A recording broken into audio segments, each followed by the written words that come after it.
Friends, once again welcome to all of you. Now today we are going to learn the most important and new technique of capital budgeting, that is net present value, which we call as NPV, which is practically the most important technique, valuable technique of evaluating capital expenditure proposals. Basically, this method is exactly according to our objective of maximization of wealth of equity shareholders. How it is, that first we will try to see. First of all, what is a net present value? Net present value, the slide is in front of you. Net present value means the present value of cash inflows minus initial outflow or cash outflow. Once again check out, present value of cash inflows minus initial outflow or initial investment, that is equal to net present value. Now it means what? In capital budgeting or NPV, basically what basic philosophy we apply, inflow minus outflow. Here the concept of profit is equal to inflow minus outflow. Normally we know the profit is equal to sales minus expenses, but here we apply the inflow minus outflow. But while taking the inflow, instead of taking the nominal values of cash inflow, we have to take present value of cash inflows. Now, what is this present value of cash inflows? First, we will try to understand. Suppose I am investing particular amount in a project, say for example 5 lakhs. If I am investing today, this year I have invested, today I have invested. Suppose the life of the project is say 3 years. And during next 3 years, total inflow which I have got in year 1, year 2 and year 3. So total inflow I have got say of rupees 6 lakhs. So it means what has happened on nominal terms, I have spent rupees 5 lakhs for the project. Against that, I have received back rupees 6 lakhs. As per the nominal terms or as per the layman, what he will think, I have invested or I have spent rupees 5 lakhs. Against that, I have received rupees 6 lakhs back. Means I have received 1 lakh more. So accordingly, there is a profit of rupees 1 lakh. This is as per the nominal terms or as per the thinking of layman. But actually, is it so? Now, if I am going to receive rupees 6 lakhs after 3 years, how much is the value of that 6 lakhs relating to the present conditions? Check out here, spending of money and receiving of money, the time period is totally different. I am spending today. Suppose I am investing rupees 5 lakhs today. So I am investing today. But against that, I am going to get back the cash inflows over the period of years in future. Means point of spending the money, point of outflow of money and point of inflow of money is totally different. और जैसे कि हमको पता है कि value of money is keep on changing, means यहाँ पर हमको समझ के लेना है the concept of time value of money. As we know that the value of money changes according to the time, that's why it is said that money has a fixed time value. For example, today if I am having rupees 1 lakh which I invest where the rate of interest is at 10%. So next year its value will be rupees 1,10,000. Means what? This is the rate of return, this is the opportunity cost of money. Money has an opportunity cost. And because of this opportunity cost of money, the value of money keeps on changing. If today I am having rupees 1 lakh and my opportunity cost is at 10%, so after 1 year, value will become 1,10,000. और उसी को आगे अगर मैं चले तो this is year 1. This is I will consider as year 0. This is year 1. उसके आगे next year, second year, 2 साल के बाद में क्या होगा? Again इसके ऊपर 10% रिटर्न से that will become 1,21,000. So means what? This is what today I am spending. इसको मैं कहूँगा present value. This is a present value. And this is what? This is future value. This is called as a future value. हमको करना क्या है NPV के अंदर? Present value of cash inflows minus present value of cash outflows. Suppose here if 10% I consider as a normal rate of return और opportunity cost, एक साल में 1 लाख रुपए का 1,10,000 हुआ. इसका मतलब ये होता है कि today's 1 lakh is equal to next years 1,10,000, और जो मुझे नेक्स्ट ईयर में 1,10,000 रुपए जो मिलने वाले हैं उसकी आज की वैल्यू 1,00,000 रुपए है, because I am investing this with 10%, so amount is going to 1,10,000। So इसका मतलब अगर मैं किसी को 1,00,000 रुपए किसी को देता हूँ, सपोज किसी ने मुझे मांग लिया कि मुझे आज 1,00,000 रुपए की जरूरत है, तो मैं इसको कहूंगा अभी 1,00,000 रुपए दे यार। अगर वो मुझे कहता है कि मैं आपको 1 साल के बाद दूंगा, तो मैं उसको बोलूंगा मुझे 1,10,000 रुपए दे देना। फिर क्यों? Because money has this opportunity cost, और उसके वजह से value of money is keep on changing because money has a time value. इसका मतलब बेसिकली ये होता है कि 1,00,000 रुपए जो आज की वैल्यू है उसकी 1 साल के बाद में वैल्यू होने वाली है 1,10,000 रुपए। वही उसकी वैल्यू 2 साल के बाद में होगी 1,21,000। Means today's 1 lakh is equal to 1,21,000 after 2 years, और today's 1 lakh is equal to 1,10,000 after 1 year। So ये दोनों इनकी वैल्यू सेम हो चुकी है। ये फ्यूचर वैल्यू है, ये भी फ्यूचर वैल्यू है। इसकी अगर प्रेजेंट वैल्यू मुझे कोई पूछता है तो मैं कहूंगा इसकी जो फ्यूचर वैल्यू 1,10,000 है, इसकी प्रेजेंट वैल्यू है 1,00,000 रुपए। तो सपोज अगर मैं ये दोनों के बीच में अगर सपोज डायरेक्टली मैं इसको इनफ्लो पकड़, ये इनफ्लो है मेरा, ये मेरा आउटफ्लो है। सपोज मैंने ये कर दिया inflow 1,10,000 and outflow 1,00,000। So obviously क्या होगा, inflow minus outflow, inflow 1,10,000, outflow 1,00,000, so it will be shown that profit rupees 10,000. But is it so in a real sense? On nominal basis it is okay. Is it so in a real sense? लेकिन 1,10,000 रुपए जो मुझे 1 साल के बाद में मिलने वाले, उसकी एक्चुअल वैल्यू 1,00,000 रुपए ही है आज की। इसका मतलब सपोज आज मेरे पास जो 1,00,000 रुपए और अपॉर्चुनिटी कॉस्ट अगर 10% है, तो उसकी 1 साल के बाद में वैल्यू बन जाएगी 1,10,000। इसका मतलब ये होता है कि अगर suppose today whatever commodities I can purchase in rupees 1,00,000, I will have to spend to purchase the same quantity of commodities next year rupees 1,10,000। जो चीज मुझे आज 1,00,000 रुपए में मिलती, तो नेक्स्ट ईयर मुझे 1,10,000 में मिलेगी। इसका मतलब क्या हुआ, 1,00,000 रुपए जो मेरे आज के है, जो प्रेजेंट वैल्यू है, उसकी फ्यूचर वैल्यू 1,10,000 है, या जो फ्यूचर वैल्यू 1,10,000 है उसकी प्रेजेंट वैल्यू 1,00,000 है। और सपोज मैं अगर इनको इनफ्लो माइनस आउटफ्लो करता हूं, तो ये मुझे शो करेगा there is a profit of 10,000। But real sense में ये दोनों की वैल्यू सेम है।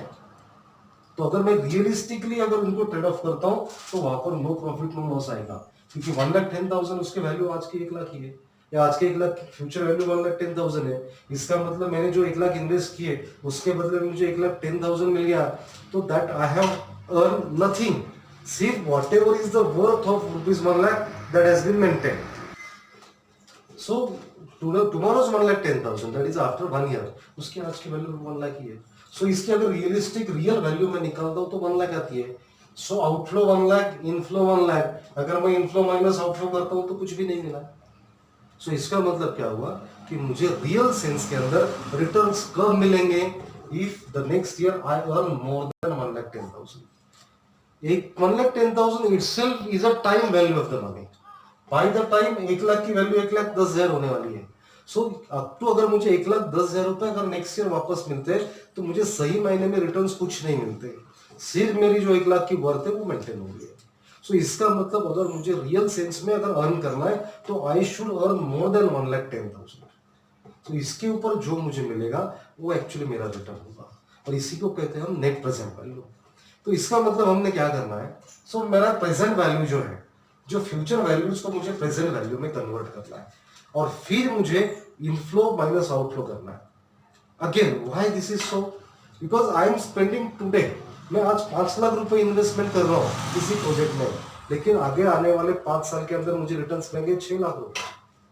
तो वो 6,00,000 रुपए जो मुझे रिटर्न मिलेंगे, क्या उसकी वर्थ 5,00,000 से एक्चुअल कम है या ज्यादा है, ये मुझे निकालना है। 6,00,000 is the nominal value, it is not the real value. Real value कैसे आएगी, तो bye calculating the present value. चलो इसको समझने के लिए आपको और एक एग्जांपल देता हूं मैं। सपोज आज मेरे पास 1,00,000 रुपए है जो मैंने इन्वेस्ट कर दिए, जिसके ऊपर मुझे 6% इंटरेस्ट मिल गया। नेक्स्ट ईयर मेरी वैल्यू हो गई 1,06,000। 1,00,000 रुपए मेरे पास थे, जो मैंने 6% से इन्वेस्ट किया, तो नेक्स्ट ईयर इसकी वैल्यू कितनी बन गई 1,06,000। सो 1,00,000 के 1,06,000 हो गए। सो नॉमिनल टर्म्स में अगर मैं क्या कहूंगा, there is a profit of ₹6,000। लेकिन अगर सपोज वहां पर मेरा इन्फ्लेशन रेट अगर 7% है, माई इन्फ्लेशन रेट इज 7%, तो इसका मतलब क्या हुआ, अगर मेरा इन्फ्लेशन 7% है, इसका मतलब आज के 1,00,000 की वैल्यू नेक्स्ट ईयर 1,07,000 होगा, और मुझे तो मिल रही 1,06,000। In fact I am losing 1,000। This is the principle which we have to apply. अगर मैं नॉमिनल वैल्यूज के ऊपर इनफ्लो माइनस आउटफ्लो करूंगा तो वो प्रॉफिट में दिखेगा, बट रियलिस्टिकली प्रॉफिट है। मैंने 1,00,000 रुपए इन्वेस्ट किए, बदले में 1,06,000 मिल गए, लेकिन मुझे मिनिमम 1,07,000 रुपए चाहिए थे, तो ही मेरा प्रेजेंट वर्थ हो गया। यहाँ पर तो प्रॉफिट तो छोड़ो, मुझे वहां पर 1,000 रुपए लॉस हो चुका है। और हम कैपिटल बजटिंग में basically what decision we are trying to evaluate, कि हमको जो आज डिसीजन लेना है, हम तो इनफ्लो आउटफ्लो हमारा इस साल होने वाला है। आई am investing ₹5 lakh in the project, जो मैं आज इन्वेस्ट कर रहा हूँ, लेकिन मुझे जो इनफ्लो आएगा वो तो over the number of years आएगा। तो इसके लिए मुझे क्या करना है, मैं point of time of spending and point of time of earning is totally different, और फिर दोनों के बीच में ट्रेड ऑफ नहीं हो सकता, because both's value is totally different. तो फिर मुझे क्या करना है, या तो मुझे जो मेरा आउटफ्लो है उसको फ्यूचर वैल्यू में कन्वर्ट करना, और फिर मैंने इनफ्लो माइनस आउटफ्लो करना, या आउटफ्लो को प्रेजेंट वैल्यू पे कन्वर्ट करना और फिर इनफ्लो माइनस आउटफ्लो करना। इसके लिए क्या होता है, हमने ये देख लिया कि फॉर्मूला इसके लिए दिया है कि present value of cash inflows minus present value of cash outflows.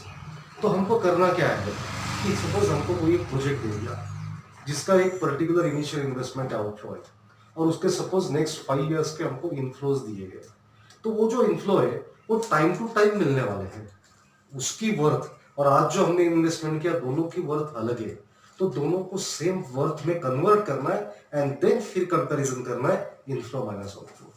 तो ये जो मेरे पास फ्यूचर मेरा इनफ्लो रहेगा उसको मैं क्या करूंगा, तो उसको प्रेजेंट वैल्यू में पहले कन्वर्ट करूंगा, और प्रेजेंट वैल्यू में कन्वर्ट करने के बाद में जो मेरा टोटल इनफ्लो रहेगा उसमें से मैं आउटफ्लो माइनस करूंगा। ये समझने के लिए आपको एक एग्जांपल दिखाता हूं मैं।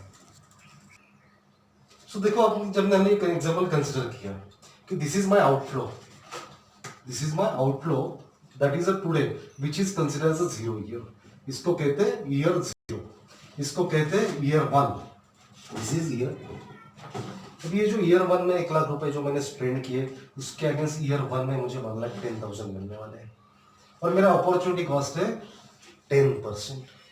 तो इसको मैं अभी, ये जो मेरी फ्यूचर वैल्यू है, this is future value, this is future value, but this is a present value because ये मैंने स्पेंड किया। अब ये फ्यूचर वैल्यू जो है 1,10,000, इसकी मुझे प्रेजेंट वैल्यू निकालनी है कि ये जो नेक्स्ट ईयर में मुझे 1,10,000 मिलने वाले हैं वो आज के कौन से अमाउंट से बराबर है।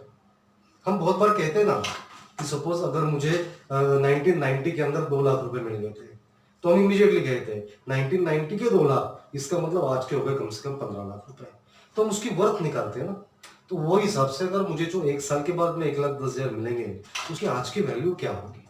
तो इसमें मैंने क्या कंसिडर कर लिया कि 10% is my opportunity cost of rate of return. तो सपोज टुडेज वैल्यू इज 1, तो मैंने टुडे स्पेंड किया तो एक 1 हो गई, ये 10% है, तो नेक्स्ट ईयर क्या वैल्यू हो गया 1.10, और उसके बाद में उसकी वैल्यू हो गई 1.21। मींस मेरे पास 1 रुपया है, तो अगर 10% से इन्वेस्ट करूंगा तो नेक्स्ट ईयर उसकी वैल्यू 1.10 बनती है, 2 साल के बाद में 1.21 बनती है। सो मुझे अभी ये फ्यूचर वैल्यू को प्रेजेंट वैल्यू पे कंसिडर करना है। मेरे पास 2 ऑप्शन है।